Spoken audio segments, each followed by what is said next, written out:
Sancho to score. No mistakes this time. That is a rocket. Royce and another fantastic goal by Marco Royce. Haaland's volley is beautiful beyond compare.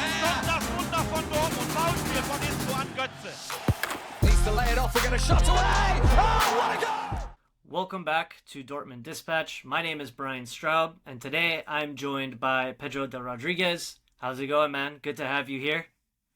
What's up, Brian? What's up, everyone? It's good, man. It's a good weekend. Dortmund won a match away from home, which I thought would never happen, like in 2024. I mean, we were just one game away from the next year, and Dortmund hasn't won a game at home this current season, so it's good to be back in winning habits away from the Signal Iduna Park. And I think we have a lot to discuss here, but yeah, just hoping for a better 2025 and hopefully with more hope for the future.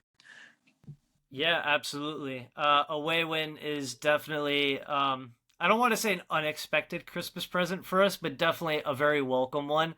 Especially in a game where we were in such an amount of control, and then we'll get into the red card and all that stuff in a little bit. But we had that moment where it seemed like, oh no, we might lose control of it again. And yet they did a pretty good job of holding on. So very nice Christmas present for us. And yeah, I guess we can go right into it. So as we kind of mentioned, it was a 3-1 win for Dortmund away at Wolfsburg. What were your general thoughts on the game, the performance, the players that Shaheen chose to put in the lineup? Let's have at it. Well, I thought it was a game of two completely different halves. I mean, the first half was pretty exciting. And to be completely honest, in the beginning, when I saw their starting 11, I was a little bit skeptical and worried about it, especially because I saw somewhere on Twitter that was the same starting lineup against Wolfsburg that we did against the Volkswagen Arena at the Pokal, which, in my opinion, it's one of the worst performances we had this season so far. And when I saw the original lineup and I confirmed that info, I was like, oh my God, yeah, I don't know what Sahim is planning with that. I mean, why you're insisting on formation and on players like improvising positions in a matchup that didn't work previously? Why do you think it's going to be any different? But since Sahim is the professional, he played professional football for way more longer than I'll ever have in this life, and he knows a lot more about football than me. He was right, and he worked pretty well in the first half. And we had a lot of control. And even though we were a little bit exposed defensively in some areas, in my opinion, but I think we're going to go into the tactics a little later. But I think we managed to capitalize really well. And I think it's really due to the work of our midfielders. Brandt, coming back from his injury, great form and great performance overall, managing to hold the ball well also in the second half. And Maxi Bayer as well, one of your favorites, of course. He had a pretty good match, in my opinion, his best match in a Dortmund jersey until now. And yeah, but the second half, the red card kind of screwed us over. I mean, we couldn't do anything more than defend ourselves, and we even managed a few counterattacks. We just didn't find the right timing for like that deadly pass that go through the lines, and we got those one-on-ones that would probably kill the game. Which was pretty much already done, was 3-0, but it's still dangerous because they managed to get one behind. I think it was around the 60 minute or something, so it was still a little bit dangerous, especially with 10 men. But overall, decent performance, not exciting, like in a general perspective, because it's the same old narrative. Dortmund manages to overcomplicate things and turn games that should be easy in a difficult match, and that happened again. But I think we're gonna go more into that discussion later. Yeah, for sure. I mean, well, we could kind of talk a little bit about the tactics right now. So the general lineup we saw from Dortmund was basically a 4-4-2 with Nemecha sitting in front of the defense. And I know you mentioned that in the game against Wolfsburg, we also went up with a 4-4-2. With two strikers up top. Personally speaking, I am a fan of the formation, and this game kind of showed that it can work. I do think that the Wolfsburg performance kind of was... I don't remember whether it was one of the first... It was definitely one of the first times we had used it in this season, because it wasn't a formation that we used frequently, because a lot of the time we saw Maxi out on the wing, as opposed to up front with Girassi. And I mean, realistically speaking, when you're talking about these two players, and I feel like I've personally harped on it on this pod numerous times, you're talking about two players that do really well working in a front two, respectively. You have Girassi, who worked really well up top with Undav at Stuttgart, and then you have Bayer, who had Kramaric with him at Hoffenheim. So putting them together, I do think is very good in terms of that sort of formation working, because I think both of them can function in that very well, playing off of each other's strengths. But the main difference, I guess, I would say between that Wolfsburg game and this Wolfsburg game is having Felix Nemecha in that 6 role, that able to screen the defense the way he's been able to do. So having him in this lineup and in the form that he's in, I think that gave this formation more life to it and the ability to be able to perform properly. Of course, you also had other players, that were coming back. I mean, we had, Julian Brandt, who's just coming back in this game from injury, and he had quite a good game, just like Bayer, goal and assist in this game. So props to him for that. And yeah, I think it's just a matter of making sure like everyone kind of functions together on the pitch, because when there's cohesion, it works. So, and this game clearly proves it. So, yes, I could definitely see the reservation some people might have had in terms of, using the same formation or a similar system. But just because it didn't work then doesn't mean it's not going to work moving forward. It really comes down to the performances that the players on the pitch also put in. Formation is formation. Tactics is tactics, all very important. But if players are not playing up to their ability and not informed, no amount of tactics and no amount of instructions from the coach, in my opinion, are going to translate to that, fully working on the pitch. It's kind of a give-take system where both have to be on the same page. No, yeah, I completely agree with you, man. And honestly, it wasn't even the formation itself, the 4-4-2. I think two things really stood up to me when I was studying this game and just analyzing it. I think at first, if you compare it with the match with the Pokal, I think it was mostly due to the injury. So I think it was the big injury crisis. We didn't have anyone to play. And I thought it was really weird because in that match, particularly in the Pokal, we didn't work well with that formation, not only because it's a 4-4-2, but we didn't have an extra man in midfield. So for that formation to work, we need Maxi Bayer to be in fully sharp and the movements in between the lines to work well. And majorly what happened in that game and this game was I saw this formation transition to a 3-1-6, where we have the back three with Gross at the right, Emre in the center, and Schlotterbeck in the middle. We have Sol and Lonely Felix Nemecha in the middle, and we have 6 guys up front. Mensabain in the middle with Bayer and Brand as well, and then we have the flankers, and then we have Girassi up front to have the more natural striker. And I remember in that match against against Wolfsburg, we didn't manage to shoot a lot in goal. Like we had the control, Right. we had the possession, but we couldn't find the breakthrough through their lines to try to create goal scoring chances. And this happened in this match. Why? Because the combination of Julian Brand and Maxi Bayer worked really well. I don't think it's only because of Felix Nemecha. And I was even writing about him on my player ratings, which should be up anytime soon. I thought he had a discreet match. I think he was good and he had full control. He dictated tempo when he needed to, but he wasn't the main guy in Right. the midfield who used to do that box to box and used to do that ball progression. It was mostly due to Brandt and Maxi Bayer exchanging positions and just managing that 1-2 kind of plays that really took us forward. And of course, that goal in the beginning with Daniel Malen on a corner was a Wolfsburg's mistake. Like no guy could be that free in the big box, so he managed to capitalize on that. And then I think things went easier from that. But I think that's the main factor from that match. But it really surprised me, honestly, because to go with a formation that haven't worked previously and was mostly used due to the injury crisis, and now we don't have as much of a series of an injury crisis. You have guys like Adeyemi, proper like a natural right back in Young on the bench, who was a little sore in the past game, but he was back on the bench. So I thought he would start, but he didn't. So why would you improvise Pascal Gross there? And he eventually worked. So what can you do? Sometimes that's why football is so amazing. It's surprising. Like we don't know what's going to happen.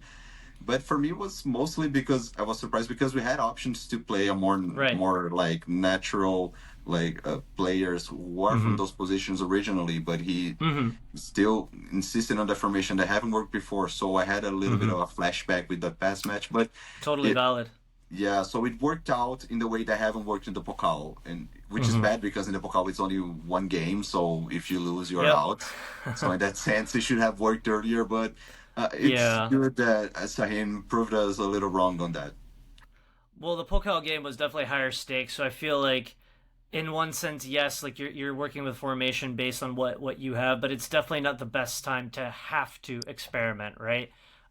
You want to be able to do that in games where you have a little bit more breathing room, and in this game, granted, the stakes are still high because we are sitting in, I believe it's what, fifth, sixth right now still. So like to keep proximity to the top three there, the Champions League places. I mean, yeah, it's a bit risky to just go out and use a formation that didn't necessarily work. So totally feel that. But just to comment on what you said with Nemecha there, I think that's part of the, like, because you said he had like a quiet, more like reserved game, kind of dictating the tempo, but less so being that main figure to progress the ball. And of course, we always love to see our six progress the ball and do all that stuff. But it's good to see that our attacking players were able to kind of take that load off the sixth position, so we could focus on tempo setting and doing all that stuff and screening the defense. And I do think that that quiet, sort of industrious performance is kind of just an indicator that everyone else was performing to where they needed to be. And that's what, in my opinion, got this formation to really work. You had basically chances coming from everywhere. So if we just kind of look at, kind of a bit of the numbers here. We had, I believe it was 12 shots and 4 shots on target. And considering we had 4 shots on target, considering that we scored those 3 goals, that's pretty precise, at least from those shots, right? Not taking total shots into account, but from shots on target, 3 out of the 4 on target went in. So, I mean, I think that's pretty good, personally speaking, and I think that's kind of something we've missed a little bit of. I think over the last few weeks, we've done a lot of talking about chance creation and not seeing enough, but also on the flip side of that, we haven't seen enough precision. And even with the small amount of chances that we've had, we haven't seen the team take them. And in this game, they were clinical. If you just look at the type of chances that were scored, both from the type of shot that Brandt had when it went in to Maxi Bayer's finish, those are not easy chances to pull off, So having that go in, seeing that precision kind of come into play, that was really good for me. And I was very happy to see that because we had not seen that. Because at the end of the day, chance creation is important. You want to create as many as you can, but even if your team isn't creating as many as you would like, you could still be more precise in how you're finishing those chances off. Because a lot of them, even from the chances that we saw in previous games, they were very easy chances to finish off. They just happened to not go in. So, and I know it's kind of a toss up in football, but still, I feel like seeing this additional precision was really nice for me.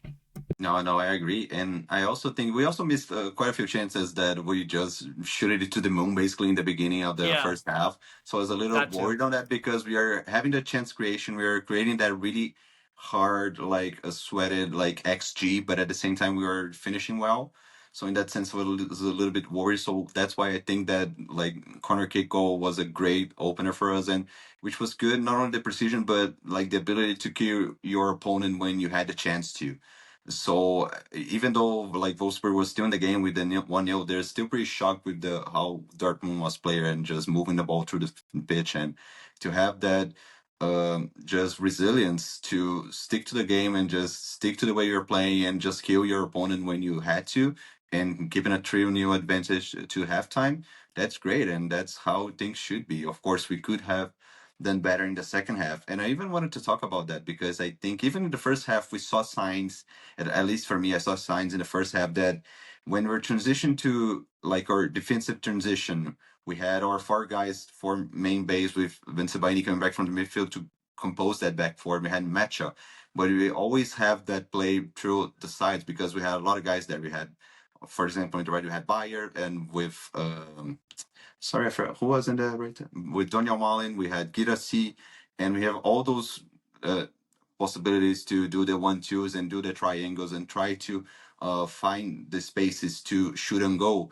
And also on the other side with Jamie Gittins and the other guys as well. But especially when we're going through defensive transitions and we're defending with really tight like a back four lines and having non-natural guy in Pascal Gross on the right, we're giving away too much space on the sides to Wolfsburg, and I think that's where they should have capitalized a little bit better. They even managed a few like attempts to go through those areas, but they didn't manage to create highly scoring chances, and that was lucky for us. They didn't capitalize on it, but they still realized that pattern was still a problem for us, and they managed to explore that in the beginning of the second half, and of course was a fatality. I think Emre Can didn't do his best while in possession. He wasn't that pressed. He could have found a better solution, but still gave a short pass to Pascal Gross, who had no other option besides just tackling. I think it was Lucas Mecha and being sent off. And naturally, I honestly I don't know your opinion, but I honestly think that option for the red card was a little bit rough because Lucas Mecha wasn't necessarily in a highly scoring position, and we had Schlotterbeck just covering that space. Of course, there's a high scoring chance, but I don't think it's enough like to be a one-on-one to just give a straight red card. So in that sense, I don't think that was necessarily the best decision from the referee, but it's done, and you can't depend necessarily on the referees for that. So if you don't commit silly mistakes like that, you're not put in those positions just to completely lose control of a match that shouldn't be as hard, especially with the scoreline from the first half, and playing with transitions with guys like the Emi and Yankoto possibly coming in the second half to give us that speed for those counterattacks. I think that would be the game that would be ideal for us, and that's probably what Shaheen wanted to do. But yeah, just silly mistake in the beginning, but still like a pretty like common flaw from the first half was still being explored in the second half that eventually led to the set off and to us having problems in the second half. So like there's still things to get better. It was not a perfect performance, 100%. but it's that the same same thing. Like we are seeing the flashes, but we don't see the consistency during the 90 minutes. So yeah, I mean, I think we've harped on this a bit too on the pod, where it's like we're seeing flashes because I do believe there is a project there, and I do believe there's a vision, and that vision needs time to develop. And I know, especially at a club like Dortmund, where Champions League football is, at least qualifying for Champions League football, I should say, is so important, and obviously that should be the bare minimum that Dortmund go for. Seeing Shaheen and Dortmund languishing outside of the top three isn't always encouraging, and I can definitely understand the sentiment that we've heard, should he stay or should he go? Because uncertainty is scary, right? And we're in a situation where we don't know where we're going to end up because the performances are fluctuating. But I'm totally in agreement with you where you're saying, we're seeing flashes of things. So I'm hoping that, considering we're going into the winter break, that'll give them a good amount of time to kind of, sit down, really hash things out, and really start working on implementing the things and the ideas that Shaheen has, and that the players and the coach can kind of finally be on the same page more often coming into the second half of the season. Because at the end of the day, I mean, we've seen this. Dortmund is a second half of the season type team. They love performing in the Rückrunde, so we might be in for something really special. You never know. At least in terms of comeback wise. I'm not sitting here saying we're going to win a trophy or something. But we can definitely see, listen, crazier things have happened, right? I mean, as fans, we're always going to be optimistic, but I can definitely see this team being much better in the second half, especially once everyone is healthy again, once all the options are available again. I think that'll do a lot. And just as you kind of mentioned, with the difference between the two games against Wolfsburg, having options, having everyone available, or not everyone available, but a lot more people available, a lot more players available, did a lot to do that, or to improve the performance. But in addition to that, just to kind of touch on the penalty, since you already did as well, it's just unlucky, isn't it? Especially if you watch it like in slow motion. Gross almost gets the ball. We almost So did. close. So close. So it's like I can understand why he did it. He thought he could get to it. He was put in kind of a crappy position by Chan, but what are you gonna do? It is what it is. That's football. The important thing is how we reacted, obviously. And the commentators, I believe, were also saying how Dortmund is a very reactionary team, and we perform better after we make mistakes, which is unfortunate. But that's kind of what we saw. The defending was a lot better in the second half than it was in the first, prior to, or the second half of the second half is what I'm trying to say. The first half, obviously, leading up to the goal, Wolfsburg was putting a lot more pressure on Dortmund and all that, but definitely became a bit more compact, definitely very solid. And it's just a good reaction from the team because kind of like what you said, Pedro, you can't rely on the refs. You can't, rely on not having like adversity happen during a game because it's football. It happens. It's how you react to it. And they reacted well in this game. So I guess that's kind of what makes these 3 points on the road a bit more sweeter is because we saw a proper reaction. We didn't see a complete capitulation. So hats off to the guys for that. But kind of going into a post-match quote now from Maxi Bayer, he said, we played a very good first half and then came the weak second half. I can't explain to myself why, but we won in the end, and that's what counts. We'll now just try to reset ourselves in the new year and play better. Sixth place can't be our ambition. So, of course, sixth place can't be Dortmund's ambition. But what do you think about his words, Pedro? And how do you think Dortmund really need to, or what is it that they need to do in this, I guess, break that we have now to improve and kind of bring to fruition that second half of the season that we know that they're capable of providing? Yeah, I think it's pretty like normal like footballer discourse. Like we're gonna play well. We got the 3 points, and we're gonna go into the mentality for the next game. So it's pretty standard. But in that sense, I really like the end of the call. Like sixth place can be our ambition, which I love, and to have a guy as young as Maxi Bar just to realize. And in that sense, God as bless that much as I guy. want to, yeah, and as much as I want to praise the guys for the performance, I think in a general like normally in a season like that, we shouldn't be worried about getting the points away from home. Like we should have capitalized against sides like Mainz, even though Mainz has managed to win points against the likes of Bayern Munich and other big sides, and with way more money than them. But even with other sides against Augsburg, they just lost 5-1 to Hosta Kiel, an away game. So shouldn't we have capitalized in that scenario as well? So as much as I want to praise the guys, I want to just to keep that same quote that Bayer just said in mind. Just sixth place can be our ambition, and we are not gonna go above that sixth place if we keep just missing Right. those points that we shouldn't be doing in Right. the first place. We should be fighting for the title. We have the squad for that, even though with a few Absolutely. deficiencies here and there, we should totally be fighting for the title. But yeah, I think it was pretty standard, and hopefully, I don't know what can Dortmund do to change a little bit in the second half. I think Sahin has more of an idea what he wants to do and which formations kind of work for him. And we saw the flashes. I think what we need is more consistency and more like of a better idea of which formations to use and when to use them, and especially which against which opponent. I think we did pretty well against Bayern Munich, even though we considered way more space in the second half of that Right. match. So, but it was the right way to play that match. And if we kept, if Sabitzer has scored that chance, I don't remember if it was in the first and the second half, we could probably uh, be celebrating their Klassiker win on that day, but that didn't happen. Yeah. So I think that's all about being consistent and being more clinical. Like those chances in the beginning of the match against Wolfsburg can be missed, especially for a guy like Girassi, which was a guy that I thought was a little bit underwhelming in this match, even though he managed to hold the ball well. I thought he wasn't consistent enough to his previous performances and his previous standards. So that's what we said in the last pod. We expect a lot more from Girassi. So I want to see more from him in those kind of moments. But no reason to panic. But I still think we need to find that consistency, that sharpness, and hopefully a few reinforcements, because with the injury crisis, of course, you can never prepare for those kind of things. But if they happen, you should have the qualified squad to have enough players to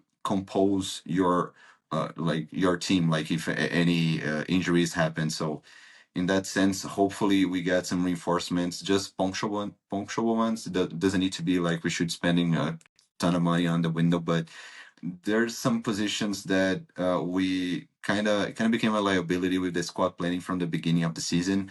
The lack of depth in left back. I mean, Tom Rota just had another assist this weekend, and I hate to play the Eli card, but where's Tom Rota not doing in Dortmund and being sold for 5 mil just for him to be sold back for us for even more money, which when he was a guy who should be playing for us since the beginning of the season. Just, I mean, if even if you didn't trust him as a younger player, I mean, he can be used as a depth piece. Like he's good enough of a player to be a depth piece to Rami Bensebaini, who has been pretty decent, and he had his assist for Malin's goal.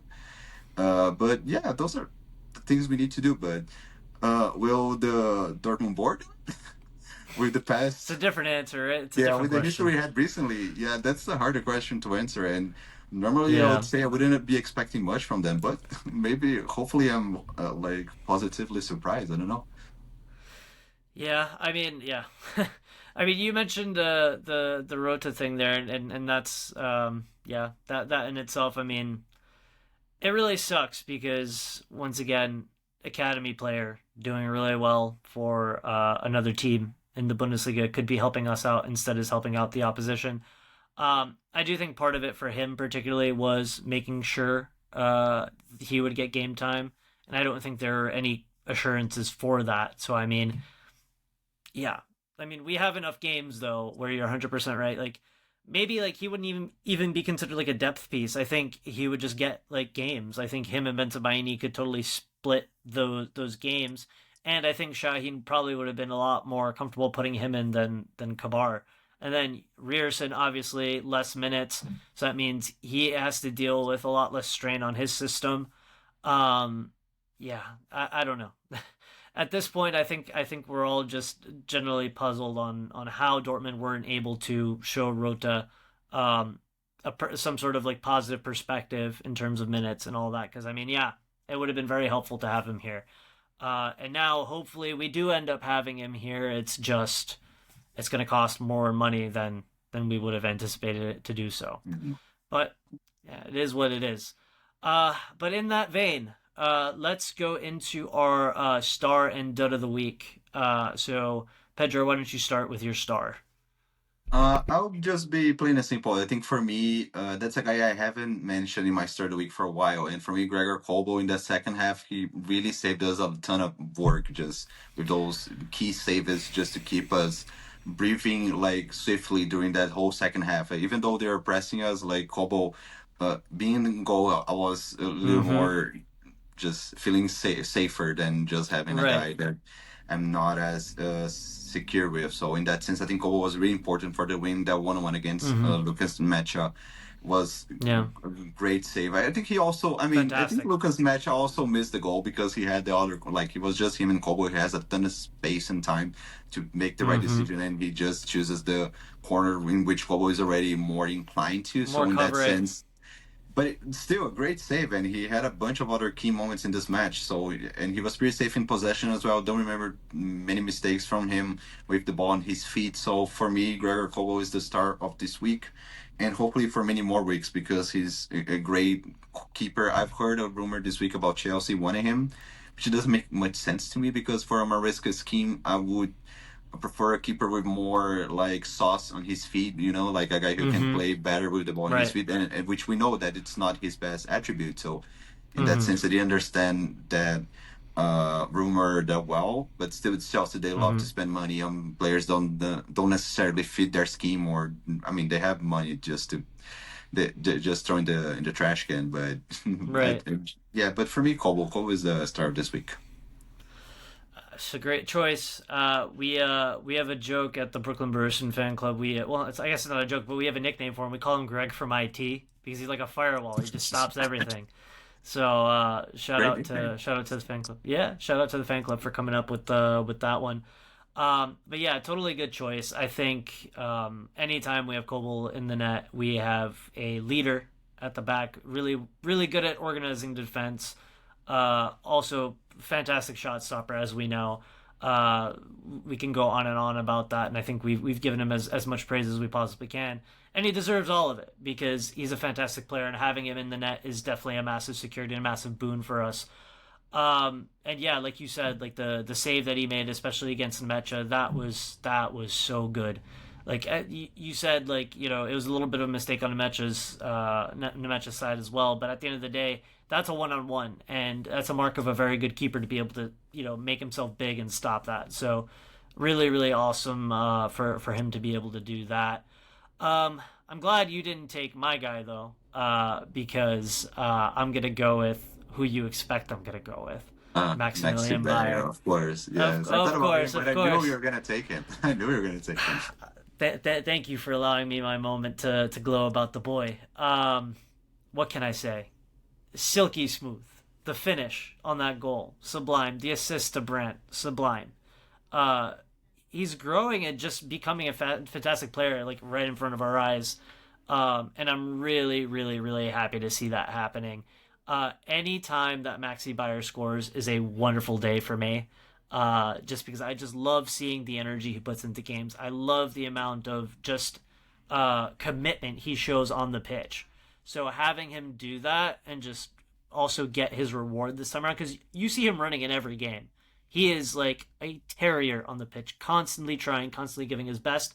It's just so wholesome. I don't know. It's just so wholesome seeing him just go ahead and get the reward from that. So very easily my star of the week, even though there could have been a few players to mention. You mentioned Kobel.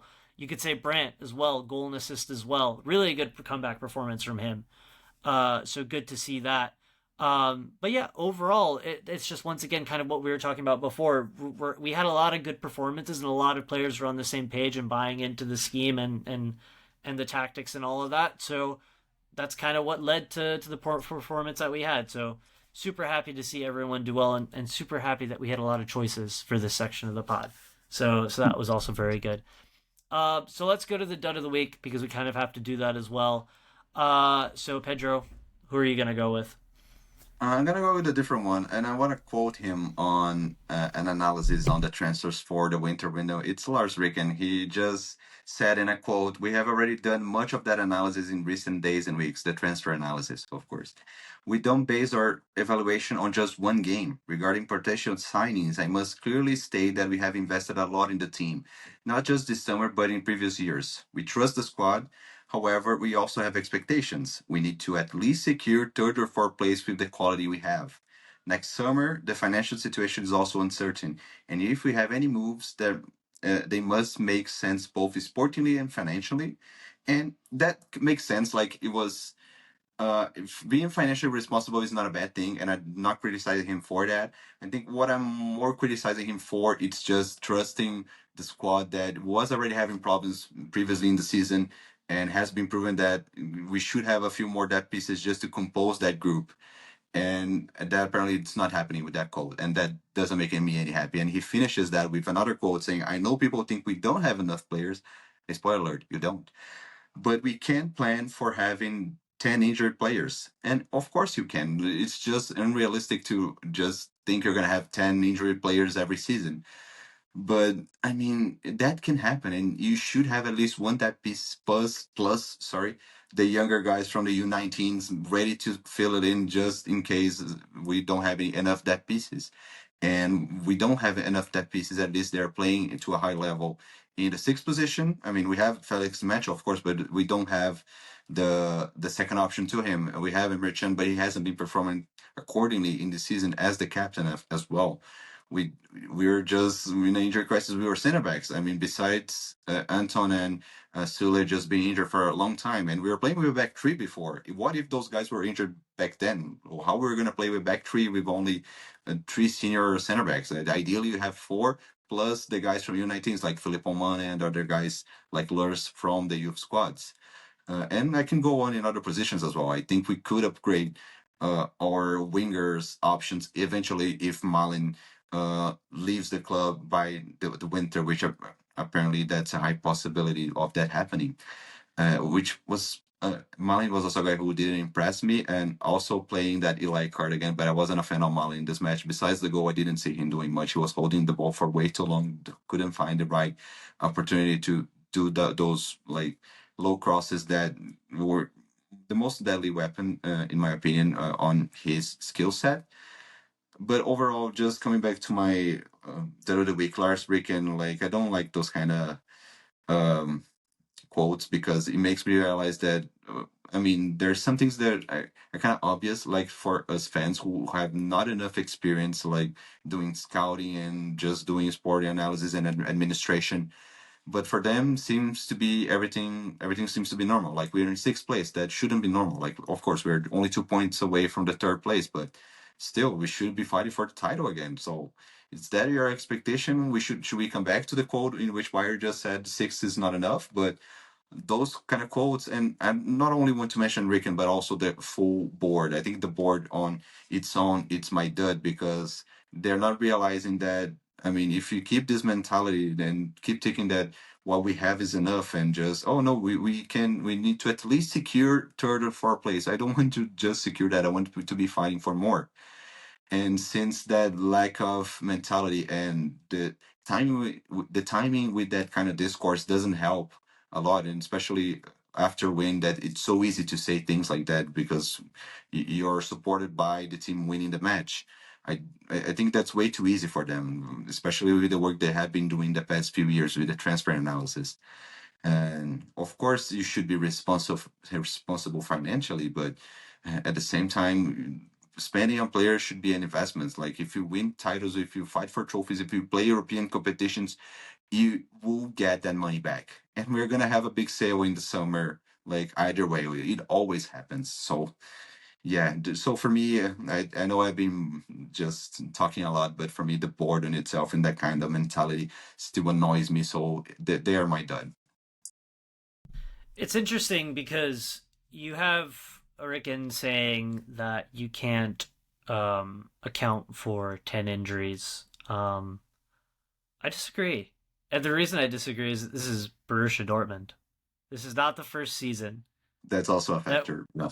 that we've had this sort of injury crisis. We don't have to look far back to see, like, yeah, like under Terzic, I guess we didn't have as many injuries or anything like that. But if you look at the season under Rosa and the seasons prior to that, insane injury lists, insane injury lists. And I know, like, once again, a lot of luck is involved in that, like, or unlucky moments, I guess I should say.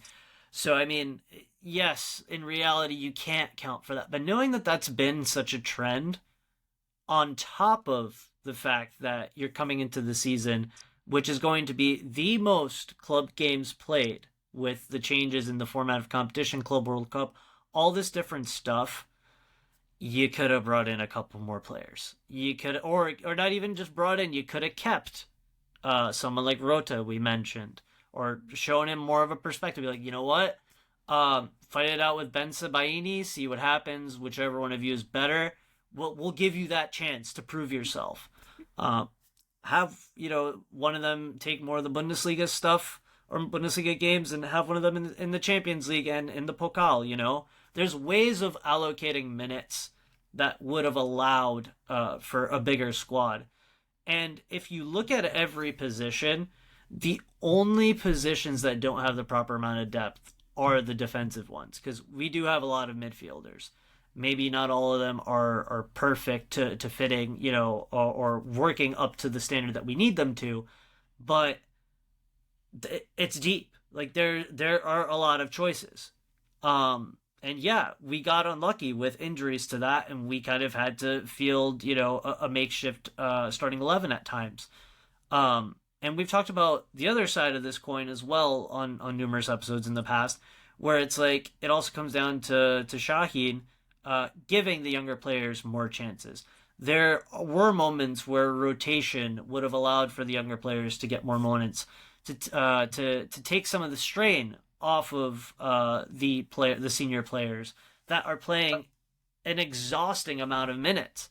So yeah, like a totally valid dud in my opinion, especially for that quote in particular, because you could have brought in a little bit more. You could have integrated a little bit more, and you might have offset this injury crisis to a degree.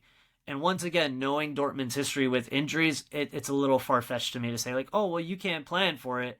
It's like, no, dude. Like this has happened on numerous occasions. Yeah, I mean, realistically, you can, but it's Dortmund. Like, I know you can, but I mean, you could at least just have a safeguard, just not to, Yeah. in case you're in the situation, you're prepared. Yep. Yeah. 100%. So I guess I got to get my dud of the week now, right? Um, I could go with Chan. I'm not gonna go with Chan because I feel like every single time there's an opportunity to go with Chan, I go with Chan. I could go with Gross. I'm not gonna go with Gross either because I think that it is a harsh decision to a degree, but also he almost got to the ball. It is kind of just unlucky on his end. Um, and regardless, I guess any player that I choose is going to be harsh, and there may be some backlash for the player that I'm about to name. But I'm going to go with Schlotterbeck. Okay. And the reason, there's a very specific reason for this. It's not that I think he had a very bad game overall. I don't want to harp on Chan anymore for a little bit. I don't want to harp on Gross because I feel bad harping on him for that situation. But if you look at the goal that we scored through Daniel Malen, it was the exact reverse for the goal that Wolfsburg scored.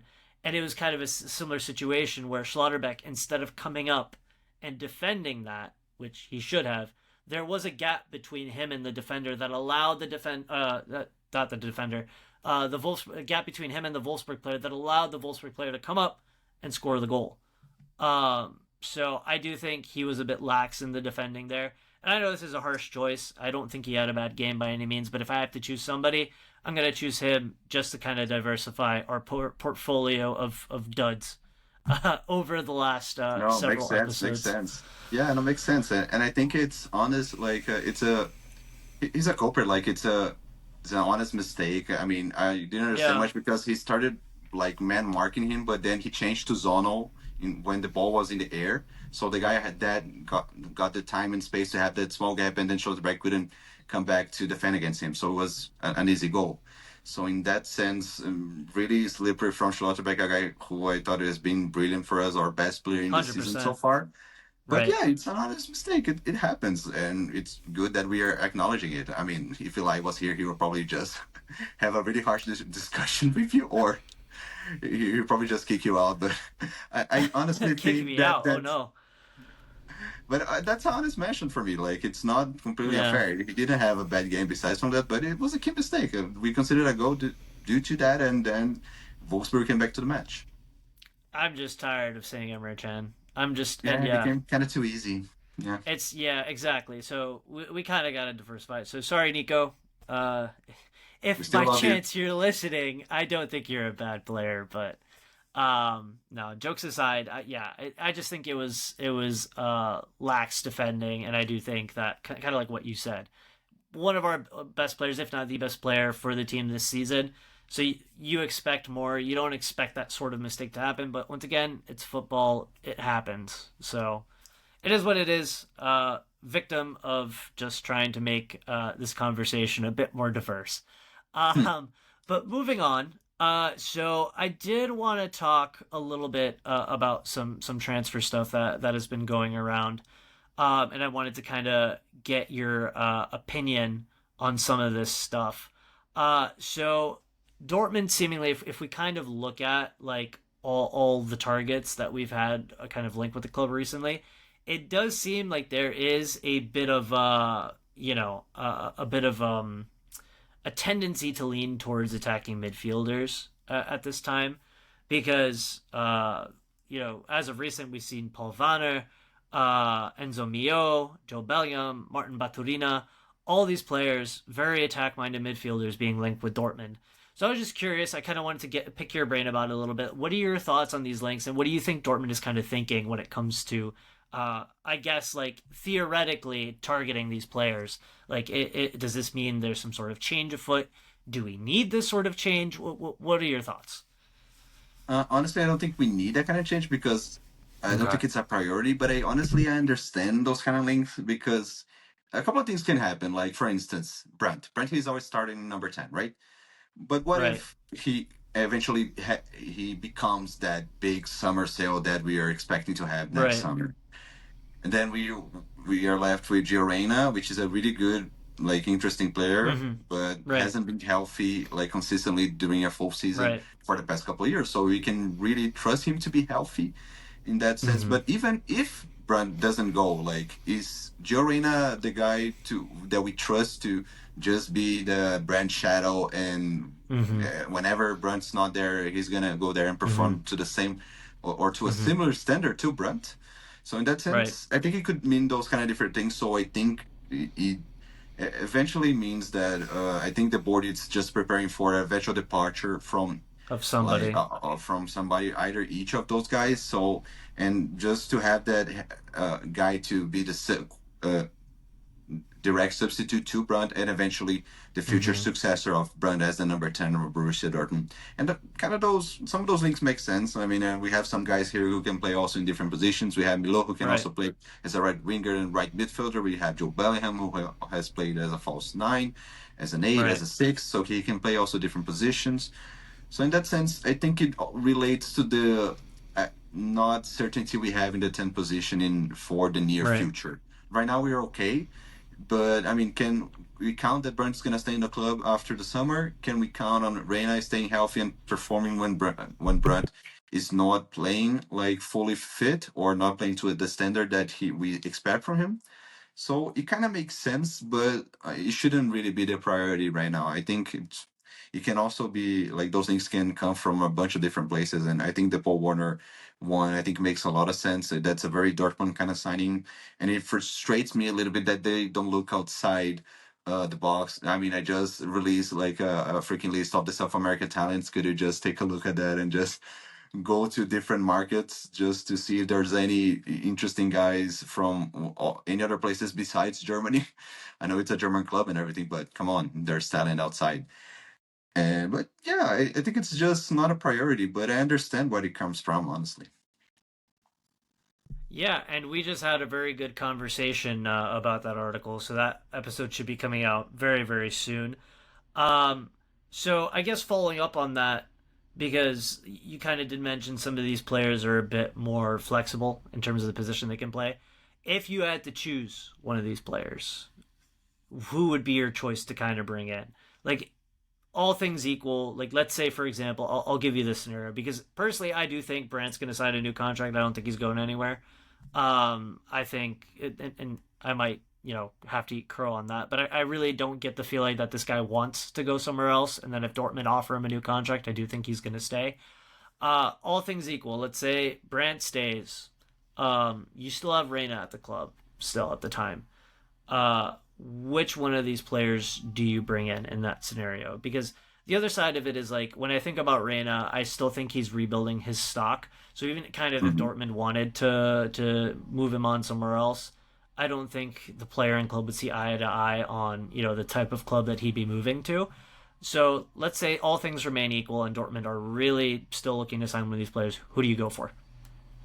That's a really good question. And to be honest, there's a guy who is not on the list who I would probably sign if I had the opportunity to. It's Ryan Cherky. So who is it? Ryan Cherky. Cherky. Okay, there we Cherky go. from Lyon. I think he's a brilliant talent. And I mean, if I'm not wrong, his contract expires in like summer, like going 2025. So he wouldn't be Free agent. worth a lot. A free agent. We could possibly sign him as a free agent, which I think would be the ideal scenario. But I mean, if I'm only picking from one of those guys in this list, I would go with Enzo Milo. I think it's his release clause make it pretty accessible, and at the same time pretty like it's just like an easy choice. And I think they will eventually pull the trigger if they have the chance to. I mean, they have Mittelstein there, like, who already knows Enzo Milo from Stuttgart. So in that sense, doing that connection like 1-2, I think it would be uh just like no brainer. And also the fact that he can play in different positions. But of course, you also have Joe Bellingham, but he would be worth a little bit more money. Like, how those in England they overprice those kind of talents. And as much as I would like to have another guy to be wearing a shirt with the name Bellingham on it, I think I would still stick with Milo if I have to choose one of the guys from this list. Not only for the price tag that would have for a guy of his talent and already used to the German football and already used to the league, But yeah, the other options they are not as attractive to me as and not it doesn't make more sense than the Enzo Milo one. That's definitely fair. And I think yeah, it's kind of like if you really think about it, at least from a financial standpoint, it's definitely a no-brainer because of that release clause. I do want to put this out there for our friends from VFB Americana. I'm not sitting here hoping that we sign another one of your players. I do want to see Stuttgart do well because it's good for the Bundesliga to have like Yeah, another team do well. But at the same time, it is a very realistic choice, and it's definitely something that makes sense, especially considering a bit more flexibility in where he can play and all that stuff. So, but yeah, I think it's a great choice, and you can't go wrong if you bring him in. My preference obviously would be, and I've written about this before in the past in a couple pieces where it's like I would prefer like especially with a player like Mio who will only really be moving if he's going to be getting additional minutes.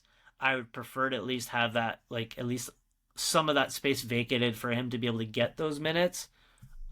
Just because you're not going to have a good situation if you're getting a player to come in and he's not going to be happy about it, sitting on the bench or whatever. So at least make use of that tactical flexibility that he offers, and at least give him some space to work somewhere, right? You wouldn't want him just sitting behind Brandt, kind of what we have with what's happening with Reina. So that yeah, would be my one thing to think about. yeah, and can also be a substitute to Adeyemi if he eventually Yeah. becomes that future sale in the summer. Right. There you go. So there's also that. But we'll see what happens. We have the summer to look forward to for that. I don't think any of this is really going to come to fruition anytime soon. But I guess we'll see. And the other transfer thing that I just wanted to briefly touch on is Felix Nemecha being linked with Premier League teams. So I believe I think I've seen Chelsea, Man U, if I'm correct, and Newcastle also once again snooping around Nemecha.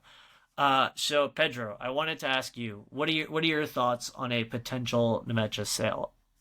I mean, I think it'd be disappointing, especially because when we finally find his position, his ideal position, and when we finally have a proper functioning six, healthy and playing well, he's gonna leave us the next summer. I think that's pretty disappointing, and I wouldn't be surprised with clubs like that. And also Spurs, I want to shout out as a fan because we desperately need a six, and the Liverpool win this weekend, I think, it just make it more evident we need a That physical was and rough, man. just That was really yeah. rough. Yeah, please don't remind me of it. I'm still traumatized from it, but I wasn't expecting better from it. But come on, just don't let them humiliate us in our ground. But yeah, I'm getting used to it. But yeah, it would be really disappointing if Mesha was to leave at this point because I mean we were really excited with him playing as an eight, and even when we signed, especially with the whole controversy with his Instagram post, but he built his way around it and he managed to find his spot on the team. So I think I would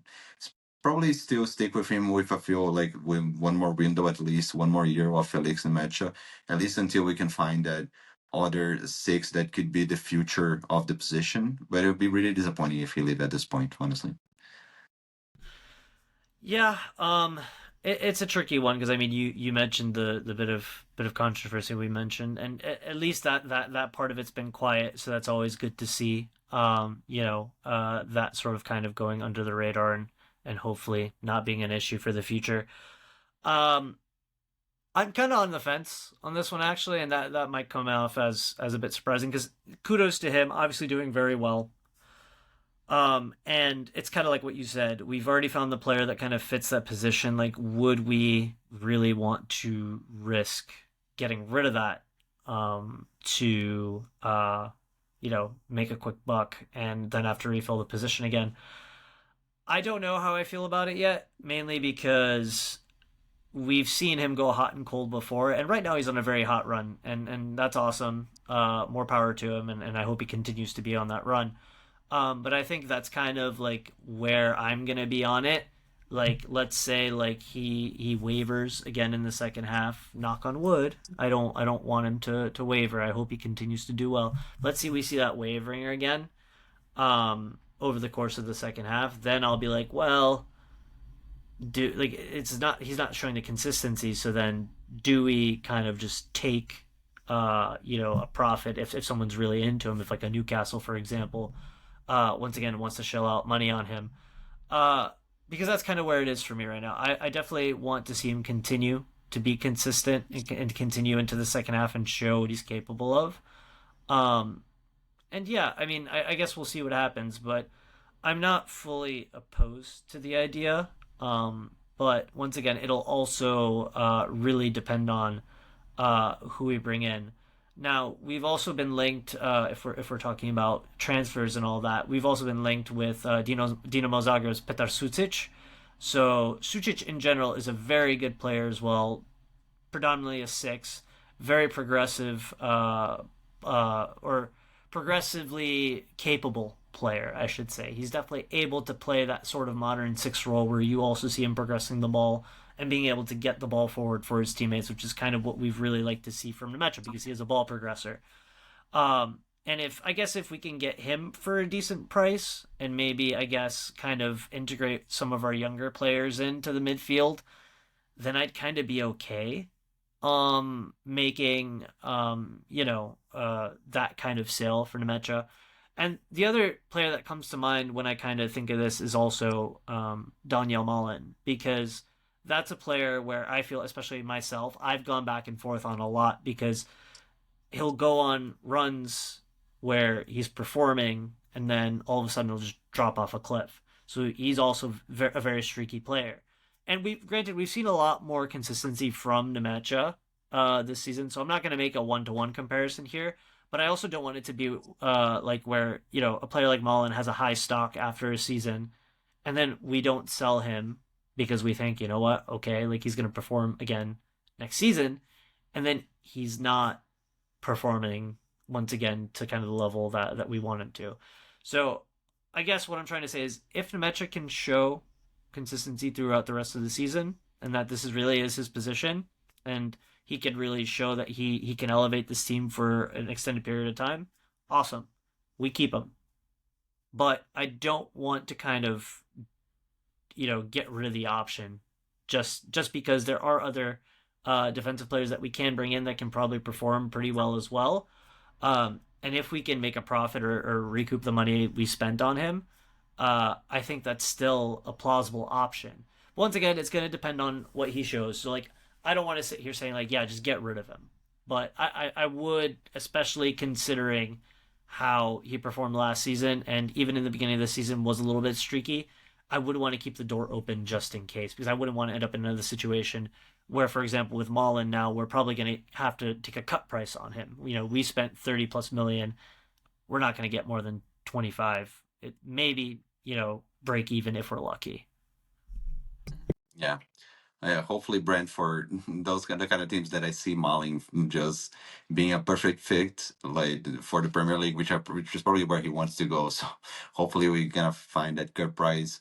Not sure if we're gonna have enough money to get a substitute, but hopefully one of the younger guys can come up from the youth teams and just help to just compose that bench with Juju and the rest of the guys. But yeah, I completely agree with you.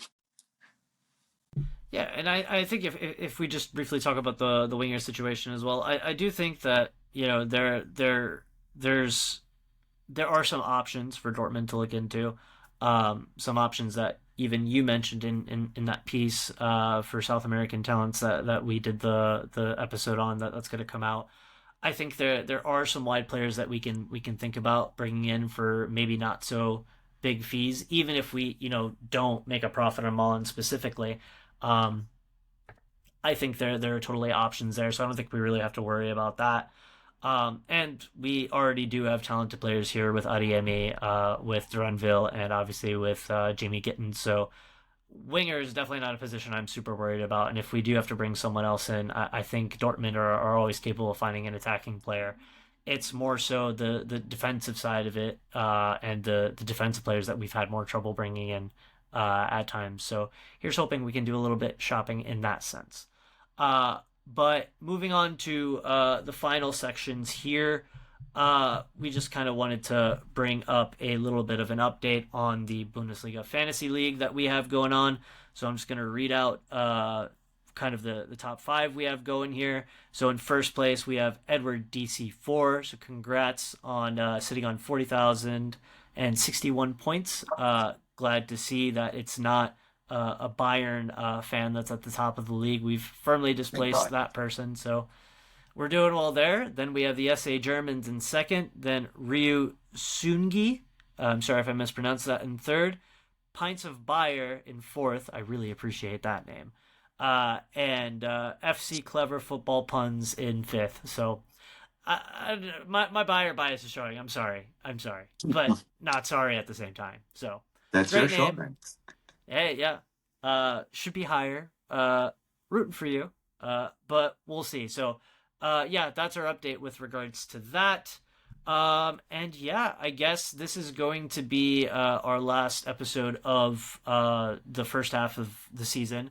Not saying we're stopping our episodes moving forward, but Pedro, just quickly, what are your thoughts on the first half? In a couple sentences, how do you sum it up? I think it's a little bit of a roller coaster because I mean we're expecting some time to adaptation to Sahin, but at the same time I saw really confused and a little sometimes a little bit of a lost guy in the command of Borussia Dortmund as a manager. But in like I could see the sparks as we said previously, but in the same like at the same time I couldn't really saw the project as a whole.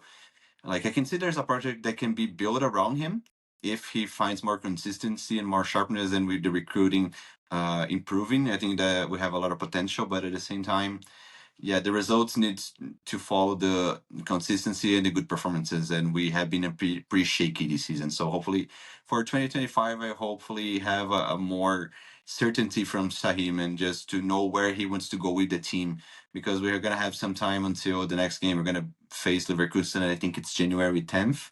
So we have quite a few weeks to regroup and recover some of the guys who are injured and try to decide which path we want to go. I think there's still time to maybe not go to the title race necessarily, but at least to get like a larger gap between the third and the fourth place. Like just try to be behind Leverkusen, and hopefully those kind of teams just drop a few points, so maybe we can caught up if we have a decent second half of the season. But I just want to see more certainty and more like the mentality that we want more than just going for the just safeguard and going for third and four, just guaranteeing European football, which is great, of course. But I want to see more than that. I want to see the club fighting for trophies because we have the squad to at least fight for it and to be more competitive. And that's basically all I want. And I want to have fun watching Dortmund games again and to be excited to turn on my TV. I'm gonna see Julian Brown. I'm gonna see Jamie Gittens. I'm gonna see all those guys playing together. Some entertaining and attacking football as we're used to. Yeah, I couldn't have said it better myself. I think, yeah, I think turbulent, I think roller coaster, all these terms very much are aptly applied to the first half of the season. And as you said, this winter break that we're going into definitely should be used to kind of set the ship back on course to have a strong finish or a strong second half, because we can do that.